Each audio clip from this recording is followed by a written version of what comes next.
Primetime local news, serving the Lakeland and Midwest regions. Lloydminster Council discussed the city's current and future assets.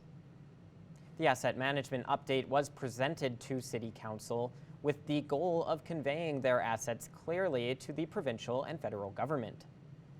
Based on discussions with provincial and federal government, certainly especially the federal government with monies coming in the form of grants, we have to have an asset management plan to receive future monies from the governments. They are ensuring that that money is being best utilized with their direction coming down. Since adopting the asset management policy in 2022, Lloyd has incorporated a 10-year capital plan. The fire department also presented their asset management plan alongside the city. Having 60% of the country's infrastructure managed by municipalities while working with 10 cents of every tax dollar, you can do the math pretty quick. Something's going to have to give sooner or later, and I really hope as the asset management plans come forward, it'll give those two levels of government above us. The idea is that there is a change in revenue sharing and how we pay for that, because it was said in the council chamber, this cannot get continuously loaded on the local taxpayer. Fall Fest in Vermilion and the Fall Cleanup Garage Sale are just two of the events taking place in the area this weekend. Heather Klages has more in this week's edition of What's Happening.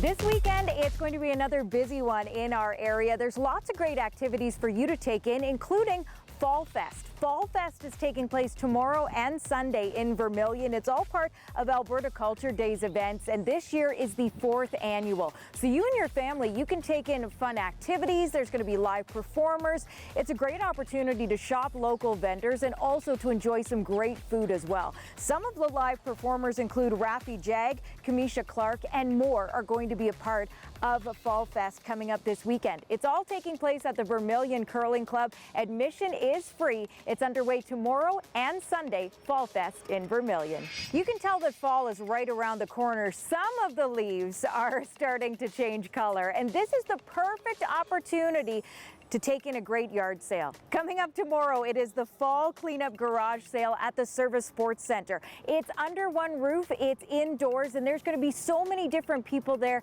with different treasures that you and your family have the opportunity to find. The Fall Cleanup Garage Sale, the doors open tomorrow morning, 8:30 at the Service Sports Center. It is free to attend. For more details, you can go to the city's website, lloydminster.ca.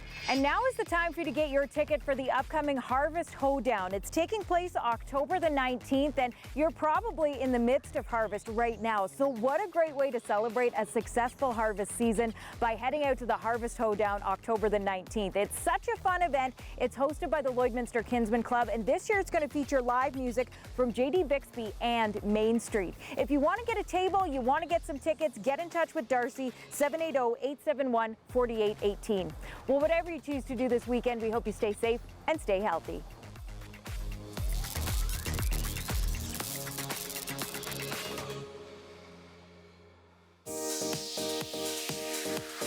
What's Happening is brought to you by Northern Factory Workwear, Circle Drive East, Saskatoon, and Highway 17 South, Lloydminster. It is chilly in the border city today for this Friday. Yes, it definitely feels like fall. We've said it. We're experiencing it, but it is still lovely out. It was no a rain. lot. Yeah, it was a lot windier earlier today, but that wind has started to die down, and it is quite lower. And it's been very sunny out. A little bit of cloud coverage, especially earlier, and as we head into the evening, it's going to be a mix of clear skies and cloudy conditions. 6 km/h wind, so that wind has definitely died down. It's the more of a slight breeze. 14 degrees currently here in the border city, and then current temperatures in Alberta as well as Saskatchewan. We are sitting typical for this time of year as well. 14 degrees in Marwayne, 16 out in Provost, Wainwright and Vermilion, 15 in Vegreville, St. Paul and Bonnyville, 13 in Cold Lake and in Edmonton. And then in Saskatchewan, similar temperatures as well. Like I said, 14 degrees in Isle Cross, Pierceland and St. Walburg, 16 in Maidstone, and then 13 in Green Lake, Meadow Lake, Macklin, and in North Battleford. overnight tonight in North Battleford. It should be mainly clear skies. 5 degrees will be your overnight temperature. 11 km/h winds. You'll see about a 25% chance of some precipitation, but it's not too high. But it should be a nice evening out. And then tomorrow, daytime high of 16 degrees, mostly cloudy, so it may feel a little bit on the chillier side. 13 km/h winds. Overnight tonight in Cold Lake, 4 degrees, about a 63% chance of a couple evening showers. Other than that, it will be partially cloudy. 11 km/h winds. Heading in tomorrow, 15 degrees will be your daytime high. 9 km/h winds, so it shouldn't be much of a factor, and those clouds will start to thicken up as the day goes on, so it'll be a mix of sun and cloud. Overnight tonight here in Lloydminster, 4 degrees will be our evening temperature, and that wind will start to kind of pick up as the evening goes on. 17 km/h winds will be overnight tonight, mainly clear. There's about a 25% chance that we could see some precipitation, but for the most part, it should just be a little bit cloudy. And then tomorrow, 5 degrees around 6 a.m., mainly clear, 13 km/h winds. That will be the trend throughout the day. 11 degrees by noontime, partially sunny, and that will also be the trend for the day as well. Mix of sun and cloud. 14 degrees by 6 p.m. and then 7 by midnight. And then over the next 3 days, like I said, high 15, low of 5 for tomorrow. And then it starts to warm up on Sunday with a high of 18. And there will be sun, but then it'll start to turn cloudy as the day goes on. And that will be the case on Monday with a high of 19 and a low of 8. We are going to warm up into mid next week into the 20s. So that's always nice to look forward to. But we will start to warm up starting tomorrow. So definitely take advantage of the beautiful weather that we will be experiencing over the next few days. That is a first look at your evening weather forecast. We'll have more news coming up after the break.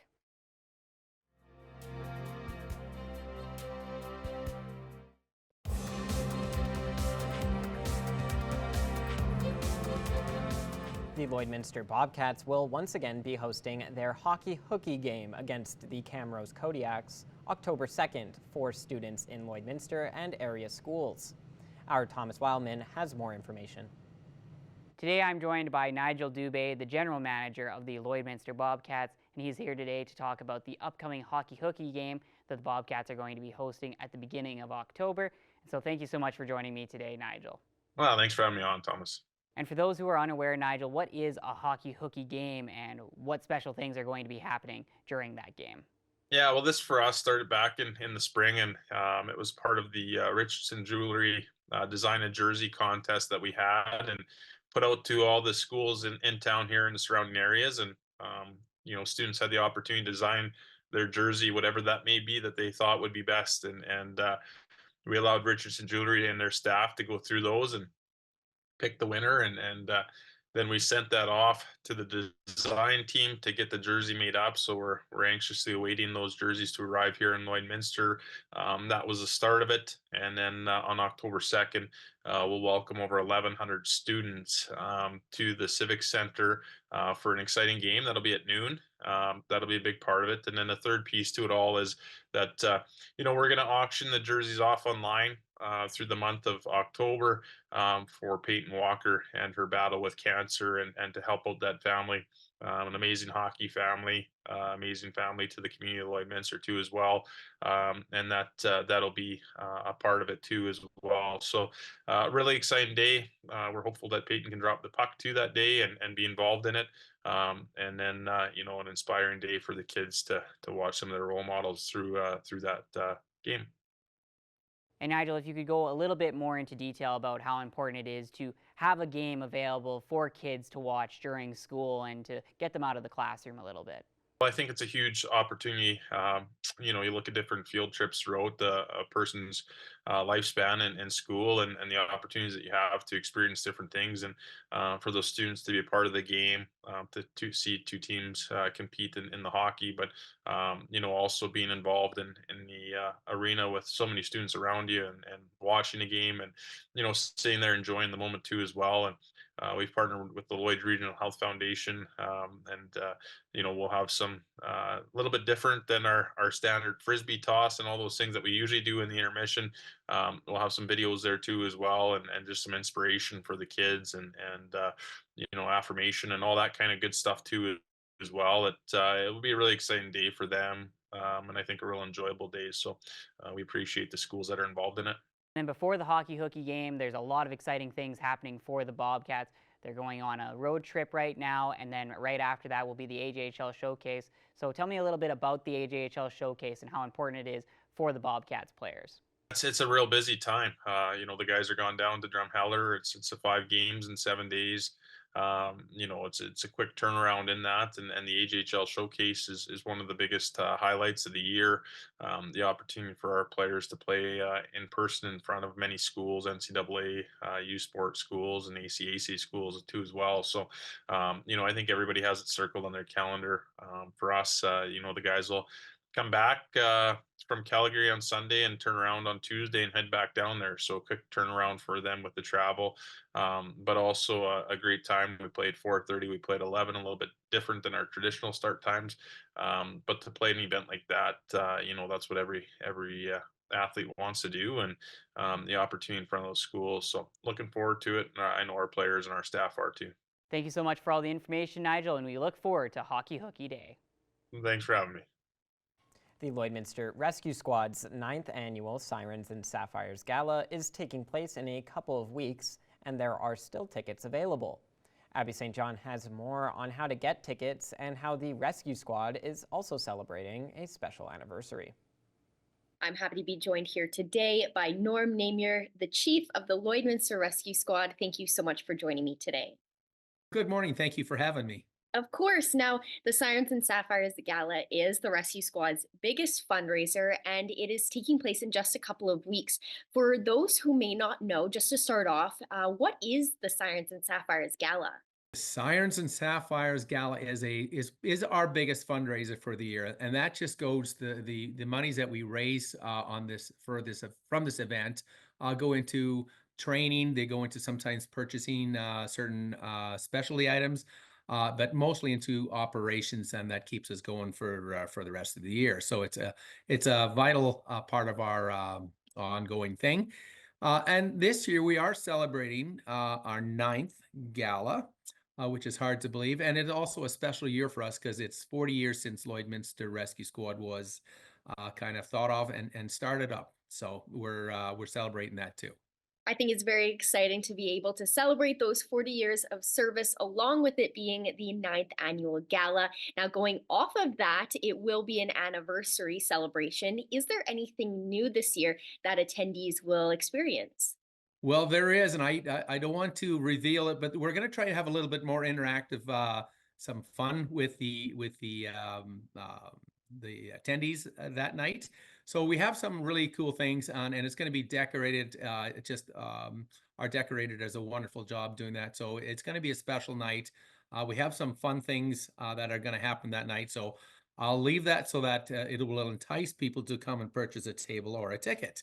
Leaving it as a surprise is a great idea for those attending. The gala is always an amazing event to raise money, and this year it is going to be bigger with that anniversary, which is incredible that the Rescue Squad has been in the community for so long.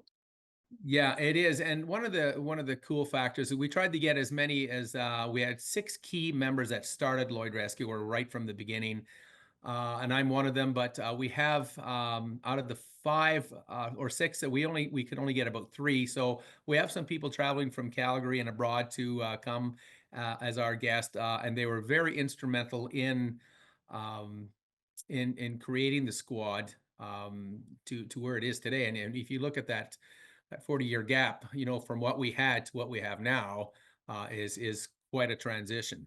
It's amazing to see and hear about where the Rescue Squad started and where you guys are now today. And it just goes to show how important the work the whole squad does in this and surrounding communities.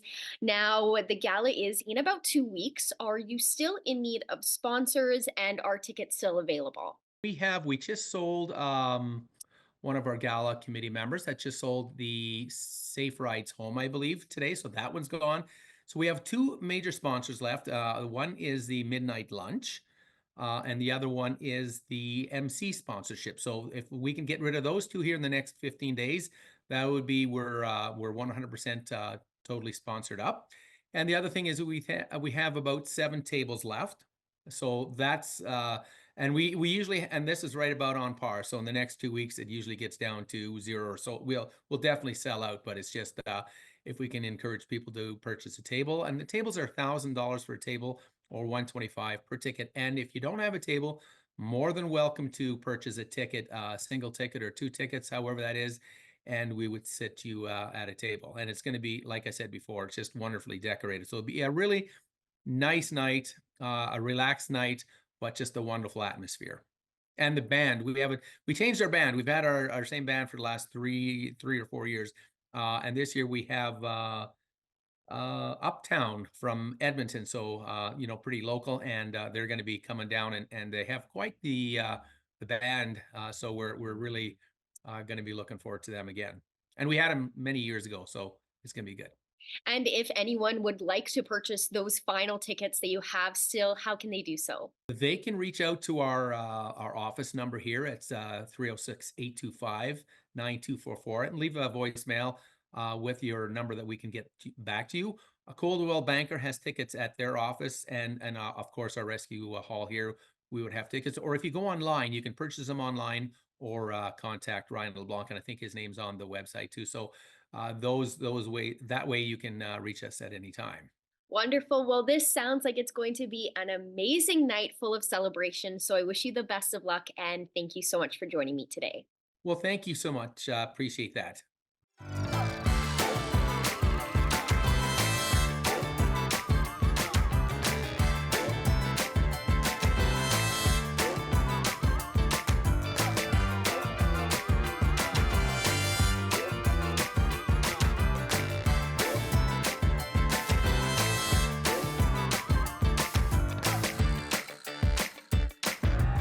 We want to see your pets. Send photos of your pet and their name to have them featured on Pet of the Day.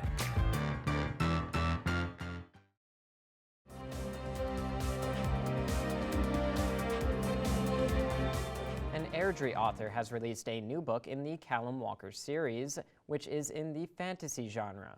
Stacey Comer has more on the new project and what is planned for the future. I have a special guest today on Primetime Local News. I'm happy to be joined by author J.M. Shaw. Thank you so much for joining me today. Thank you for having me. Well, the reason we're chatting today is because you have a new book in a series that you do. And before we get into the talk of the series, I'd like to talk about the latest book first. So it's Callum Walker and the Fractured Veil. So can you tell me a little bit about the latest book? So without giving too much away, my series has our world, our time, and a coexisting magical realm. And there's a veil that separates us, and we can't see across this veil because we don't have magic. But these creatures from this realm that do can and have, and they've been the source of inspiration for our mythologies. Callum Walker is a young man born with the ability to use magic, and he's trying to figure it out, make the most of it, and he gets embroiled in what's going on in this magical realm. And then we follow him through the series, trying to figure out who he is, where he belongs, because he's too magic for here, but too human for there, and then just trying to master his abilities to survive this world. In the third book, it's kind of the Fractured Veil is the third book in my series, and we're following him. By this time, he's been through a lot, and he's feeling very guilty about something that's happened in the second book that has damaged the veil, and he's feeling culpable for it, and he's trying his best to fix it. But he's also introduced to a very stubborn character that's going to become a secondary main character. His name is Jax, and Jax kind of forces Callum to accept his apology and accept help and stuff, whereas Callum is very reserved and conservative. But a friendship develops between the two, and then before they can go farther than that, Callum's past basically comes back to haunt him, and he's put on trial in front of the Furies, which are the goddesses of vengeance and retribution, and charged with crimes that he's not guilty of. How did you get inspired to start writing this series? I've been, I'm not really an avid reader. I started writing 32 years ago because I couldn't find anything I wanted to read. But of the things that I did read, I liked the good versus evil, unlikely hero type thing. I've taken some seeds of inspiration for this novel series from Merlin, the old Merlin tales, as well as a Supernatural TV series and Game of Thrones, and kind of twine them in there. So are you looking at making this a continuing series, or will this third book be the last in it, or have you thought about it that far yet? My fourth book is actually going to be released early next year, and I'm got the fifth book in the works. I know where the series is going to end. It's going to be a series. I just don't know how many books it's going to take to get there, and I'd be guessing if I tried to give you a number. So how do you like every time you sit down to write a book for people like myself, I write every day, but it's short stories and, we're trying to get news stories together. But for you, when you have all these complicated characters and scenarios, how can you explain this to us how you sit down and get this process and keep everybody straight when you're trying to write and figure out who's who and how that all works? Yeah, it's kind of my hyper focus. I have in 2019, I was diagnosed with autism and ADHD, which totally makes sense. I have them all sorted in my head. And when I sit down to write, I literally see a video, like as in my thoughts and as a video, and I just write down what I see. And when I get really into the zone, sometimes my creative juices just start flowing and my imagination takes me to places that are amazing. And other times I question my sanity. But it just sort of comes out, and I know these characters inside out, backwards, forward, sideways, and everything about their past history, motivations, and aspirations. So it's not that hard for me to write them. So, as you're working on these projects, are you already thinking of possibly another series, for the future or something else, or do you just stick with this one at one time? No, I have a lot of ideas floating around in my head. Sometimes they keep me up at night. And I would like to tackle other projects as well. I'd like to finish this series out. Absolutely. I don't want to leave it hanging. I've had a lot of fun writing it, but I would like to, branch off and do other projects and stuff too. Maybe cross genres into like sci-fi or paranormal and supernatural type genres as well. So if anybody is looking to find out more about yourself, and you are in Airdrie, so Yes. we talked about a kind of local, at least, same province in Alberta. And if anybody's looking to find out more about yourself or about this series or the latest work, what's the best place to find that all in one place? You can check out my website. It's www.jmshawauthor.com. And you can see all my books that are there. There's links to my Facebook and Instagram, so you can follow me. I have an events page that'll tell you where I'm going to be for future book signings or author talks or other events that are coming up. And the links to my books can be found on my website. All right. Well, thank you so much for joining me today. And so exciting that you have all of this in the works. And so if people haven't started reading the series, they can get into it now, knowing that there's a lot more still to come, too. So a lot of people like to know that they're going to have a whole series of books that are still coming ahead. So thank you so much and good luck with everything. And we'll chat with you again soon. Thank you very much. Thanks. Coming up after the break, Abby St. John will have another look at our evening weather forecast.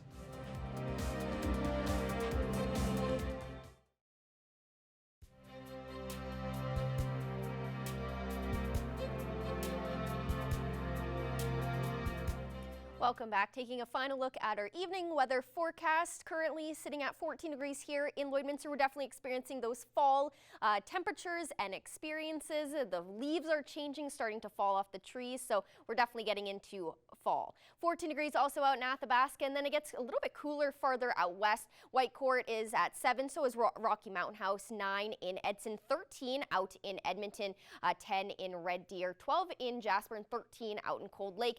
And then in Saskatchewan, similar temperatures, 13 degrees in Meadow Lake and North Battleford, 18 in Prince Albert, 17 in Melfort, and Saskatoon is sitting at 14.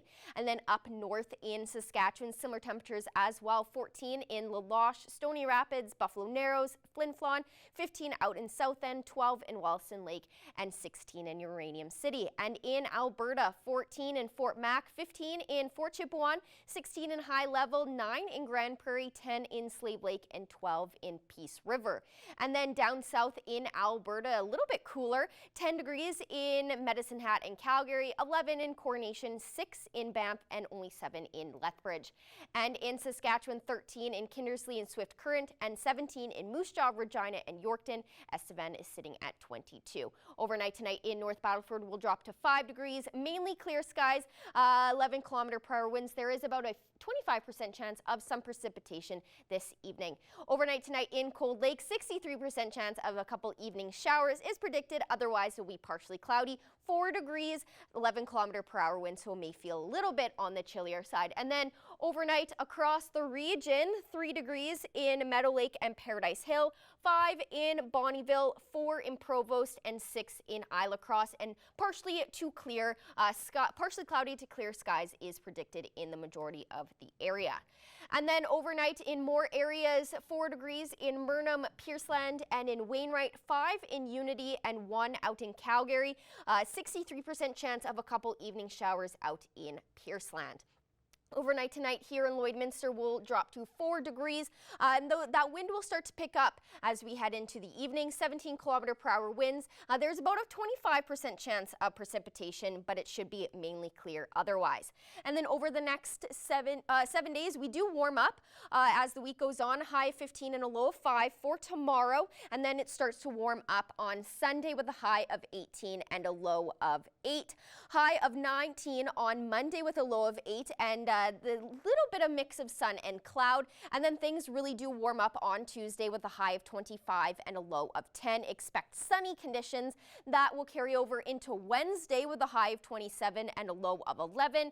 High of 21 on Thursday with a low of 8. And then it cools off just a little bit on Friday with a high of 17 and a low of 6 with a cloudier day. So those clouds do start to come back after Thursday. But we do have that period of nice weather next week. It's insane that this is the coldest that September has gotten so far, and then it gets nicer for some reason. Definitely, but definitely take advantage of that weather because we will not have it for very long. We're going to get into October, and then those cold temperatures are going to come. Unfortunately, we are seeing that we may have an early start to winter, and it may be harsher too, unfortunately. So be prepared for that. Be on the lookout for that. That is all the time we have today for Primetime Local News. Thanks so much for watching, and have a great night.